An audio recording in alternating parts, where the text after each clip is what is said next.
Go home, you broke, jobless old lady. Why did you come on this trip for free? I was utterly disappointed with my family, as usual. I'll show you all what hell looks like. Deciding to take action against them while enjoying some alone time away from my family, my brother called me. Hey, what did you do, sis? Allow me to introduce myself. My name is Lucy, a 30-year-old office worker. I've been dating someone for about 3 years now. His name is Alan, a true gentleman who treats me well and cares for me deeply. We initially met in college, where he was my senior, and I often sought his advice whenever I had work-related concerns or personal issues. Each time, he listened attentively and offered sound advice. After becoming working adults, we continued to meet up regularly. One day, he confessed his feelings, and we started dating. Since then, our relationship has been going smoothly, and we've been enjoying our time together, contemplating marriage in the near future.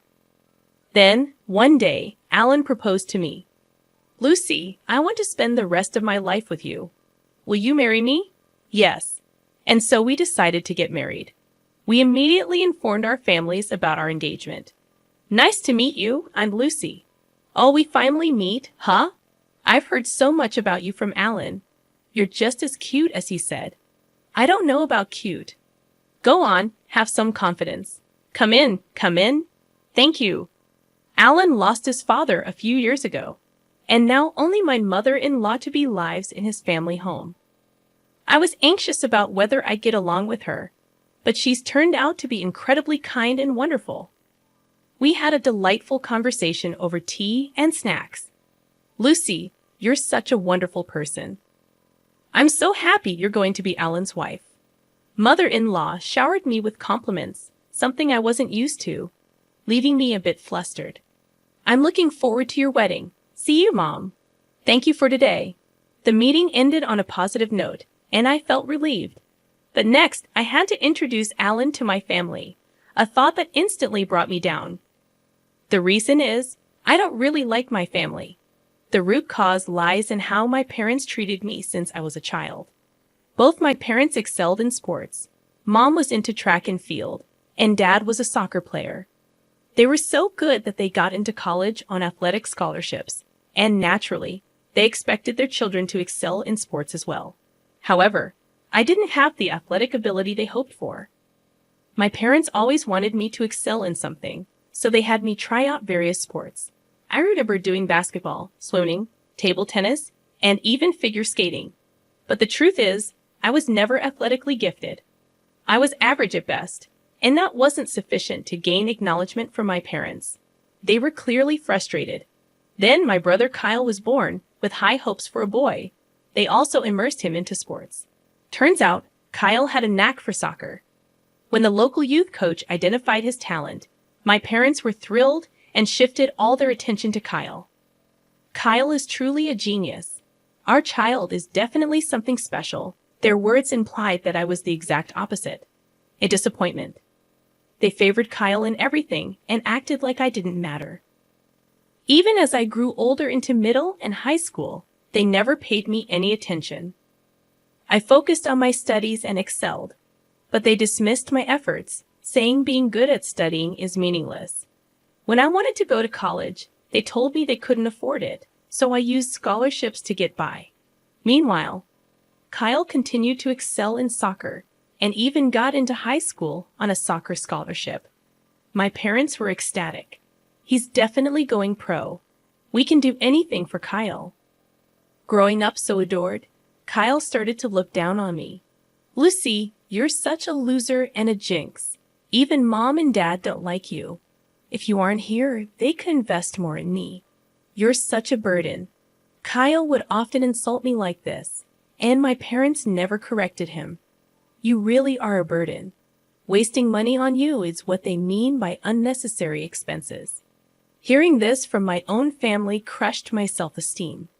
I managed to get into a decent college and landed a job at a well-paying company. But my self-worth remained low, and my achievements were always overshadowed by Kyle's successes. He got into college on another soccer scholarship, and my parents were even prouder than ever. By then, I was already working and struggling to pay back my student loans.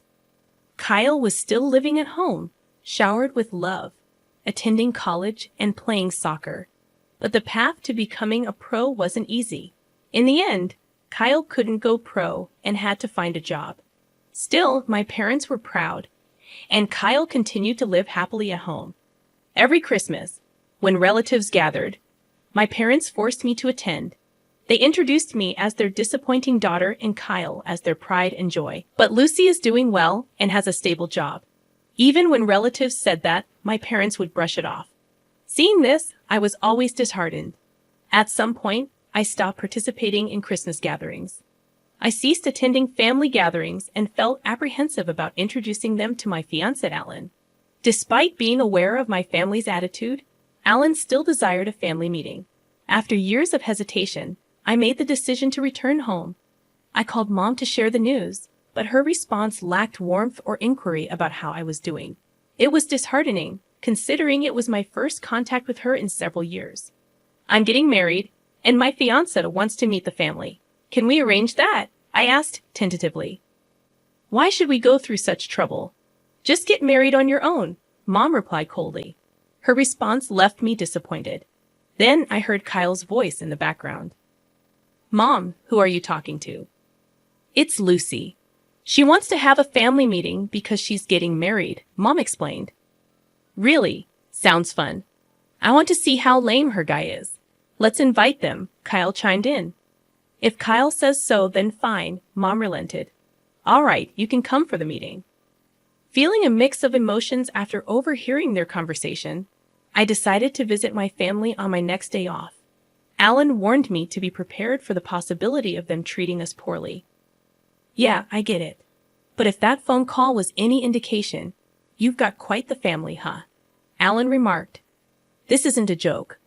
I've had a tough time with them. Sorry. But if we're getting married, I want to meet your family.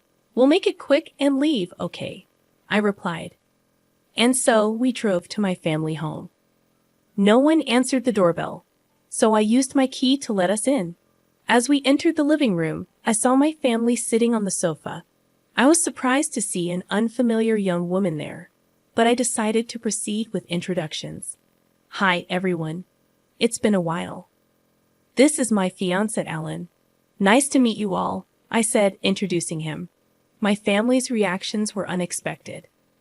Wow, I thought Lucy would bring home some boring, unattractive guy, but you're actually decent. Kyle commented rudely, causing even Alan to chuckle awkwardly. Kyle, who's that woman next to you? Your girlfriend. I inquired, annoyed that Kyle had brought an unrelated woman to a family meeting we had scheduled in advance. She's my wife, Mia. We've been living here since we got married. Kyle dropped the bombshell. Wife? I was so shocked. My eyes widened. Wait, you got married? Yeah, last year. I had no idea. Kyle responded nonchalantly, while Mom looked annoyed at my reaction. You're so nosy. It's none of your business if Kyle got married. I was stunned to learn that Kyle had gotten married without informing me. Frozen in disbelief, I absorbed this shocking news until Dad addressed Alan. I'm not interested. But what do you do for a living? You're marrying Lucy, so it can't be anything impressive. But let's hear it, Dad remarked, pulling me back to reality with his words. I couldn't allow them to belittle my fiancé. Clenching my fists in anger, Alan gently restrained me. I apologize for the rudeness. Here's my card. Alan handed his business card to Dad, who initially looked dismissive, but then widened his eyes. You're a lawyer, Dad exclaimed. Mom, Kyle, and Mia were also surprised. Wow, this is amazing. Elizabeth, get some tea for our guest. Right, I'm on it. Wow, a real lawyer. So cool. The attitude of my family changed instantly. Lucy's fiancé would be a lawyer. You should have told us sooner. Is your salary really high? Buy me a designer bag for my birthday.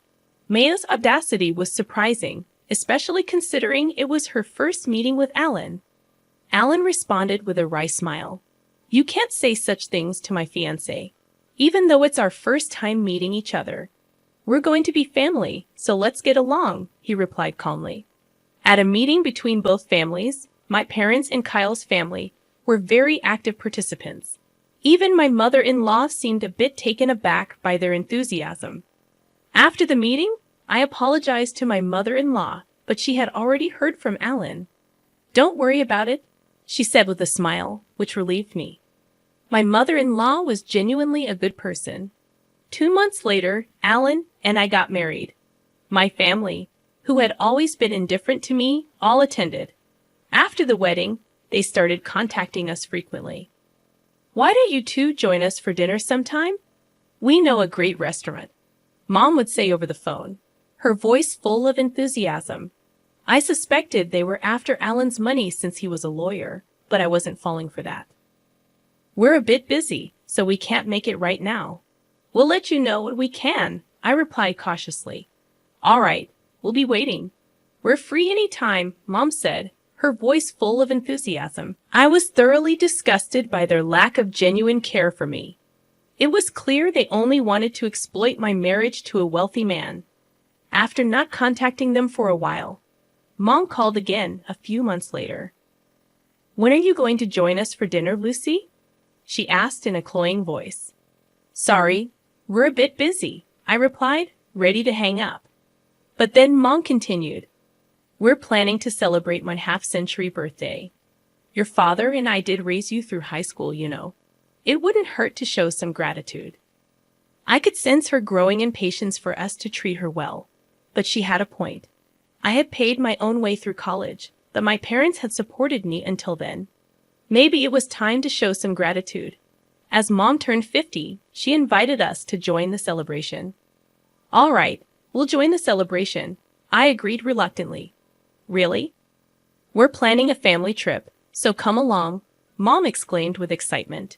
A family vacation, huh? I wasn't thrilled about it, but then I thought it could be a chance to spend some quality time alone with Alan. When I mentioned it to Alan, he agreed, so we decided to join the family trip. When I told Mom, she was ecstatic. Could you handle the reservations? I'll send you a bunch of URLs for hotels and plans, she said eagerly.